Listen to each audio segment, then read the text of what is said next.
મામા, અમને છોડીને ક્યાં જાઓ છો? મારા વહાલા દીકરાઓ, માં પોતાના સંતાનોને છોડીને ક્યારે ન જઈ શકે.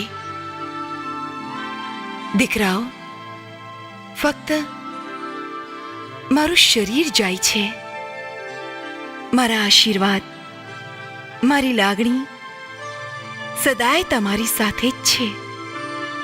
મારા ગયા પછી તમે ત્રણેય સુખેથી રાજ સત્તા ભોગવશો.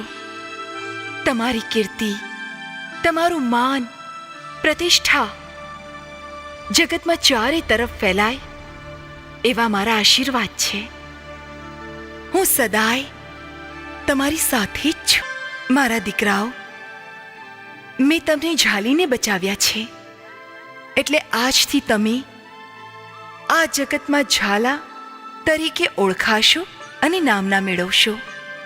મેં ફક્ત તમોને નથી બચાવ્યા, આ ભોમકાની રખેવાળી કરી શકે ને એવા મખવાન વંશ અને મારા અંશને બચાવ્યા છે.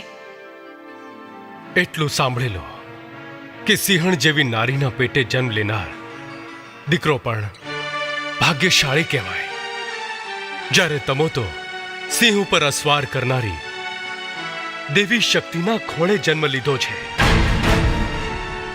તમારું ભાગ્ય કેટલું રૂડું છે, અને કુંવરો કેટલા મહાન છો તમે. દીકરાઓ, હવે તમારે જન્મારાને સાર્થક કરવાનો છે. જગતમાં ઝાલાકુળ અને હરપાલ દેનું નામ અમર કરવાનું છે.